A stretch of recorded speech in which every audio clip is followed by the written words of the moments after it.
Hi, and welcome to What's Up Williston, the town's monthly TV show where we take a closer look at things going on in our community. I'm your host, Erik Wells. Joining me first this month are longtime Williston residents Nancy and Ken Stone. They have a great story to share with us about their travels to every Vermont town. Each visit resulted in a painted watercolor postcard of a scene from the town, and the work has been made into a new book of artwork and storytelling called 251 Vermont Vistas. The book has been described as a love letter to Vermont. Nancy and Ken, thanks so much for coming on the show this month. Thank you for inviting us. So I thought, first of all, could you explain to us what the Vermont 251 Club is and how you decided to go on this journey? And I believe it took about 2.5 years to complete.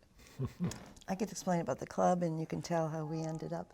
The Vermont 251 Club can be found on the internet, and it's encouraging people, whether they're residents or not, to visit every single town in the state of Vermont.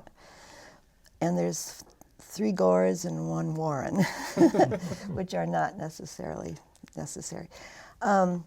So people have no rules at all. It can take a lifetime. I heard of one motorcyclist who did it in a few weeks. I'm not sure what he saw. And my favorite story is a couple that canoed in every town. It could have involved some cow ponds because there's not lakes in every single town.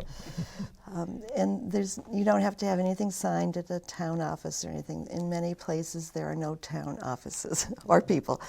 So it was just a fun thing to join. But Ken can explain why we joined. Well, I've lived in Vermont all my life, and she hadn't been to all the towns like I had, so I said, we got to drive around Vermont, on all the back roads. I've been on the interstate and all the main roads, so let's get on the back roads.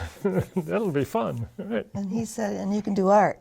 So I said to him, I think there's something like it. So I looked up the 251 Club, gave him a birthday present of membership, and then we started off in the February 3 years ago. And you're a retired art teacher, right, Yes, Nancy? yeah.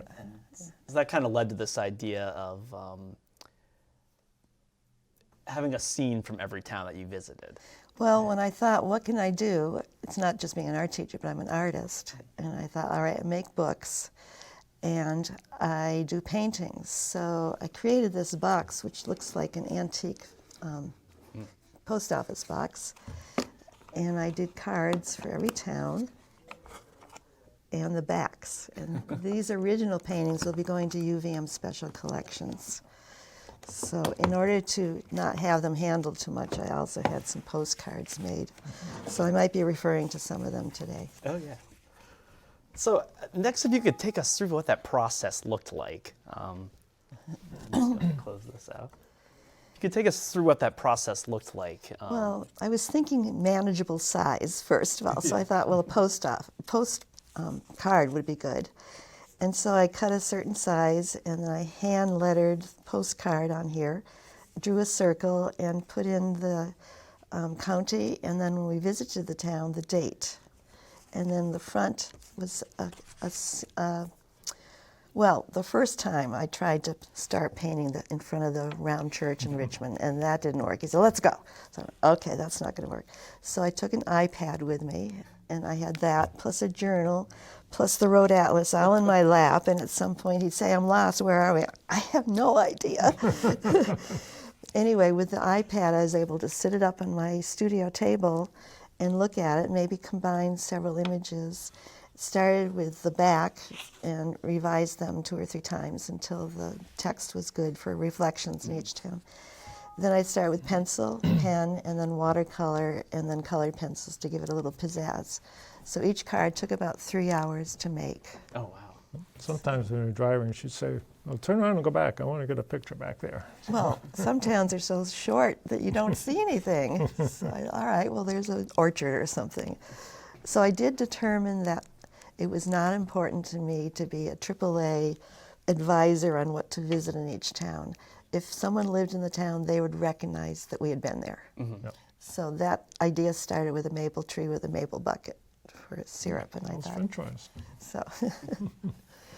Yeah, so next we really want to feature some of the art to give folks Okay. an idea of part of your journey and different images around the state that you captured to really encompass each community here. So I think some of the images represent different counties in the state. They're not all Chittenden County. So the Addison. Yeah, we'll start here with Addison. The town hall, and we often passed that when we went down to the Dead Creek Wildlife Management area to see the geese, which is coming up again this season. Yeah. So, The next one we're going to take a look at here looks at the general store up in Eden, and looks like an iconic Vermont general store. yeah, Yep. sometimes I was really tired of doing trees or churches, so I just do a street scene. And in this case, I got a kick out of the signage, Moose Crossing, because you don't see that around our town in Williston very often. So that was kind of fun. The next one is Fairfield, and Ken commented, "We've got to come out somewhere." So we did get lost quite a bit, even though we had the road atlas, and GPS often didn't work in different places. I wanted Maybe you over could as many read the, covered bridges as we could, too. Yeah, this is one, I'm sure you saw quite a few covered bridges Oh, yeah. around. Oh yeah, he tried to in one town it might be 6, so we tried to do each one. In one town we missed one, and we figured it had been washed away in Irene. So in our travels we were very aware of evidence of damage or covered bridges being rebuilt because of the tropical storm Irene. Maybe Nancy, would you want to read the back of the Fairfield postcard? Oh, if you'd like me to.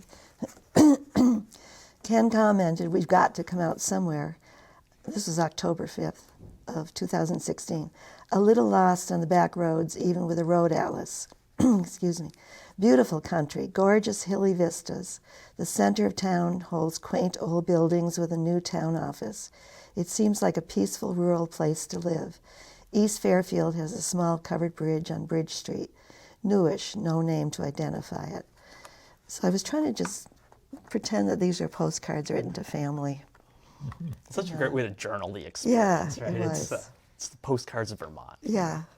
So the next one we're going to look at, this is from Pollitt, and it was also featured in the beginning of the book with your creative process. Came around the corner and saw this scene of Forsythia being put out April 7th, and I thought it's going to be cold tonight, and I wonder if it'll last. I'm sorry, I've had a cold. But then I realized that the supper was that night, so it was just so typical of Vermont. That's one of those scenes where you drive through a small town in Vermont Yeah. and you see what's going on, and Yeah. people, she looks like she's out there getting set up for the day. The next one is Proctor. I'm going to read this one.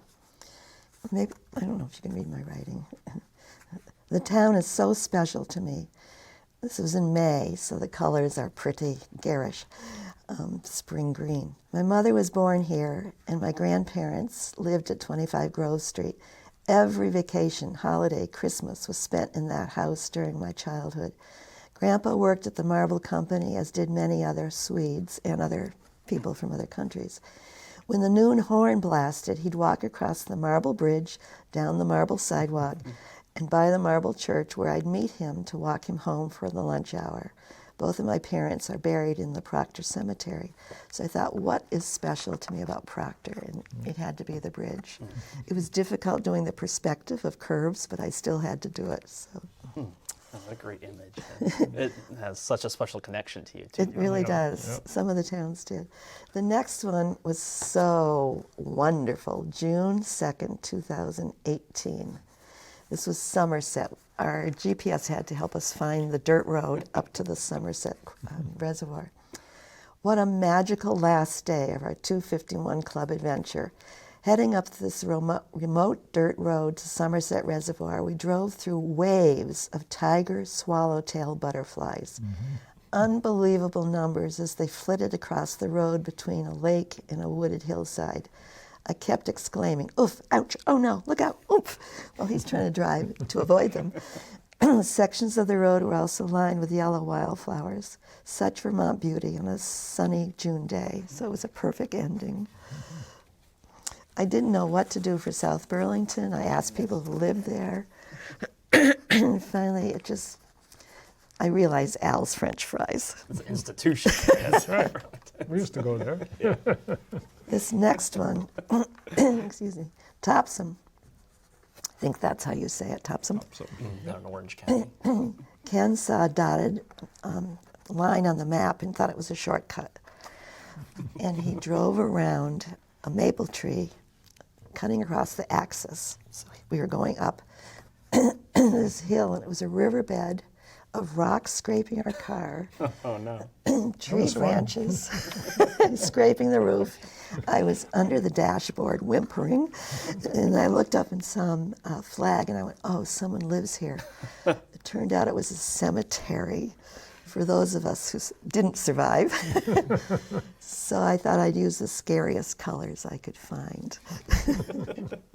So this is just at the end of a road in Topsom, and It's a little connecting road.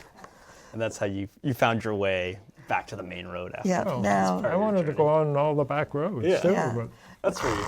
if I want something and he disagrees now, excuse me, I get a cough.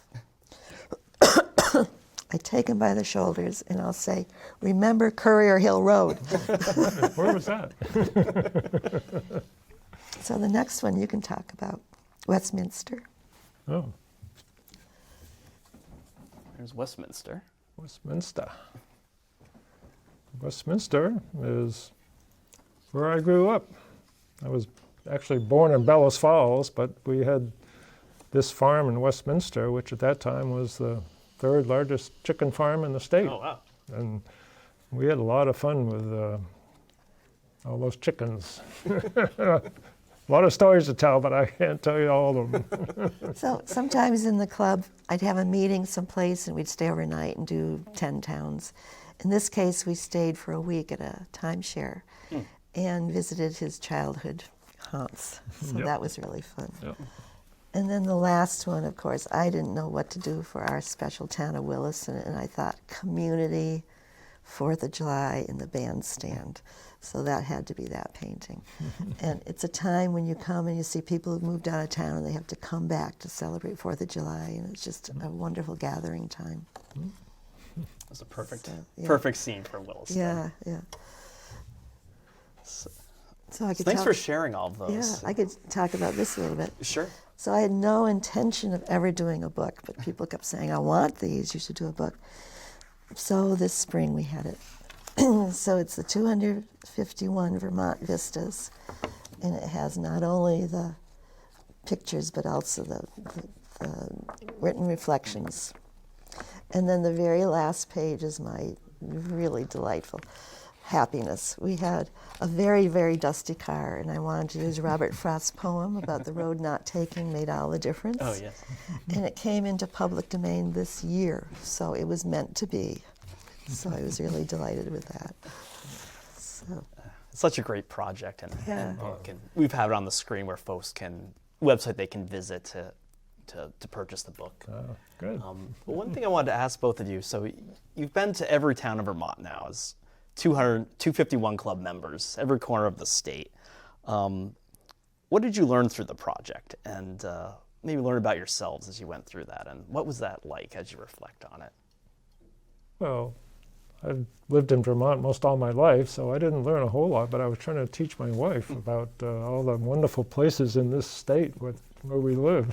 So, he was also in charge of Vermont's clean drinking water, so he'd been to many rural towns that had problems. but I hadn't been on every single back road.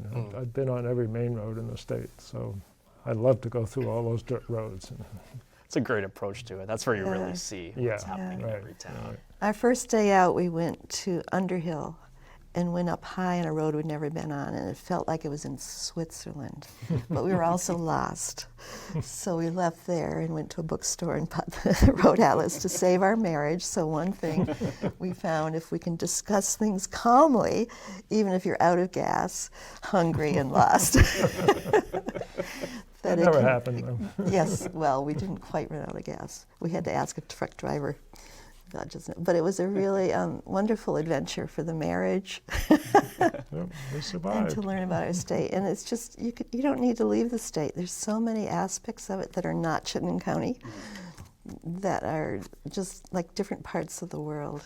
It was really wonderful. So you've lived in Williston since the early 70s, I believe.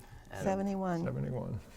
reflecting on our town after seeing all the other towns in the state, What's your reaction when you think of Williston now? It has changed a lot since we first moved here. When we had one stoplight. Yep. Not that many stores that we have now. So. Yeah. And the people are all getting older too, like us. The thing is, we determined several years ago we didn't want to leave. I mean, this is our home. We're very deeply involved in the past. I was teacher and he was a select board member. But it's a charming town and wonderful people, and we're just really happy to have found it. And all our friends are still here too. Yeah. Well, Nancy and Ken, thanks so much for coming on the show and sharing this journey with us. And Glad We can do it. encourage other Trying to people look. to try the journey themselves. Just start early on and just have fun with it as long as it takes to do it. All right. thank you. Okay, You're welcome. thank you. Joining me next this month is Williston Public Works Director Bruce Hoar. Bruce, thanks a lot for coming on. Yeah, no, thanks for having me, Eric. We've got a lot of topics we wanted to talk about today, and the first one we wanted to touch base on the emerald ash borer. It's an invasive species. We know it's been found in the state. I wonder if you could start out. What exactly is it, and why is it an issue? Well, it's an issue because exactly what it says. It's from Asia. The emerald ash borer is from Asia, but it's here now. It came in through, the first place it was found was in Michigan. And since then, in 2002, and since then now it's actually surrounding us. And the danger area is actually in the Chittenden County some. So what it is a very small, about a ½ inch long, and it's called the emerald ash borer because it is an emerald green. It's really kind of a pretty bug, but it's a destructive bug as well.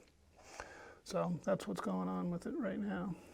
And what does it do to ash trees? What's It kills the ash trees by getting into them, infesting the tree, and then it channels underneath the bark and destroys the feeding system of the ash tree to come from the roots up. So the tree actually dies from the top down and becomes very fragile. So it's quite destructive. It's about 100% the ash trees, although there have been places where some have survived, but for the most part, once they get here, the ash trees are pretty much history.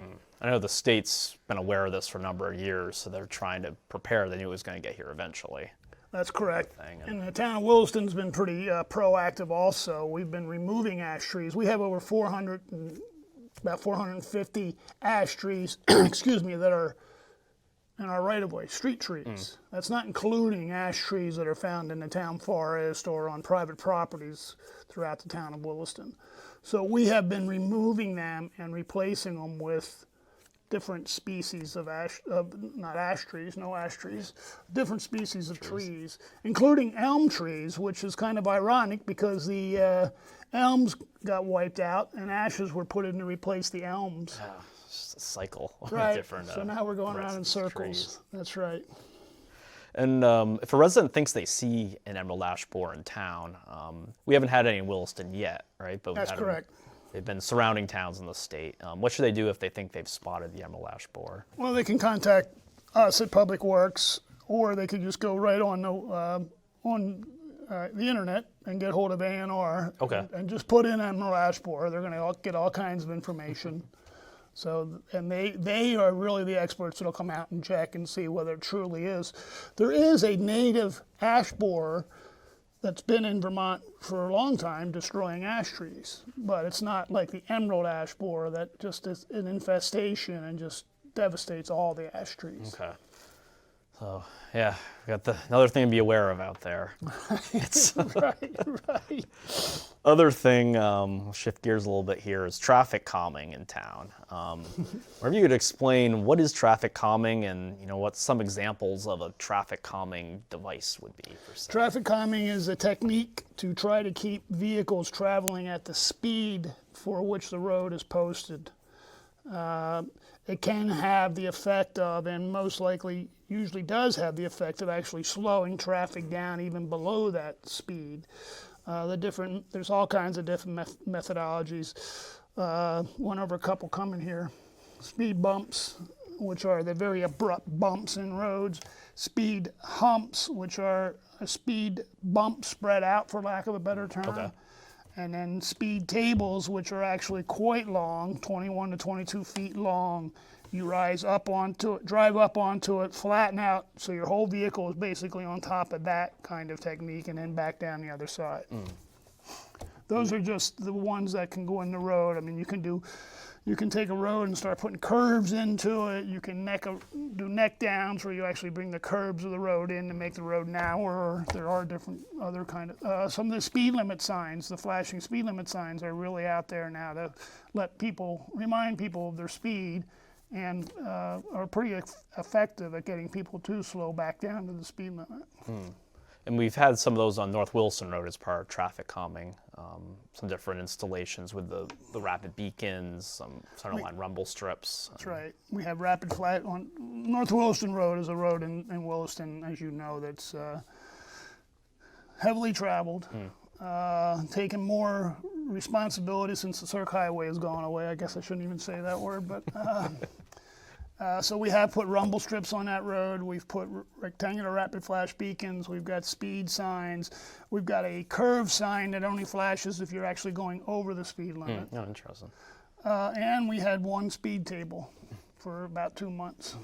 So it's been removed. Yeah, I know we're taking a closer look at that still to see if it's right. the right treatment for the spot. But North Williston Road is a road that has over 6,000 vehicles a day. Wow. So it's quite heavily traveled for what was supposed to be just a local road, but it's a connector. It connects to, to 117 and the Jericho Essex corridor. So I know the select board passed a new traffic calming policy last year, and that kind of just sets out different protocols if someone's concerned about speed on a road, kind of a starting point to follow.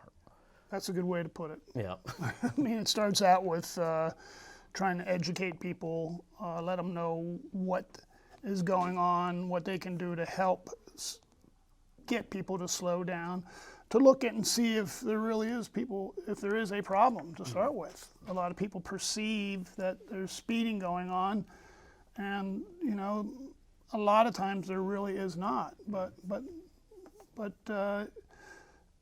I mean, speed limits set at 35 miles an hour. Is a person doing 40 miles an hour speeding? I guess technically they are, but it's not something that's probably going to be enforced by anybody. So that's what the policy does, though, tries to walk through different steps rather than just say, okay, we're going to go out there and throw speed tables in or something else. And so it's quite the investment for the town, so it's something we have to really study and be sure and bring in consultants. Well, sometimes you need the consultants, but yes, that's right. Yeah. So next, winter is coming up. Some people may not want to realize that, but we'll be getting there pretty soon. Winter operations, we'll talk about that a little bit. Where can someone learn about town procedures? Well, both are, we have policies and procedures, both of which can be found on the website, the town's website. But really what it comes down to is, unfortunately, winter is coming. I guess for some people that's not unfortunate. They like winter, but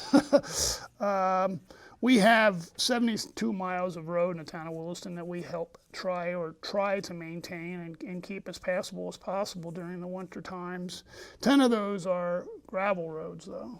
So that's a whole different type of procedure or policy to take care of those. And we have a sidewalk plowing policy. We don't do all the sidewalks in the town of Williston. We do the ones that basically connect so people can walk and make connections to other locations, but we're certainly not doing every residential sidewalk in the town. And in terms of, give someone an idea with the highway crew with winter operations, when do they start out? When's their day start if there's going to be a winter event? Well, that's a Depends when it comes question. in, I know. That's right. Yeah, no.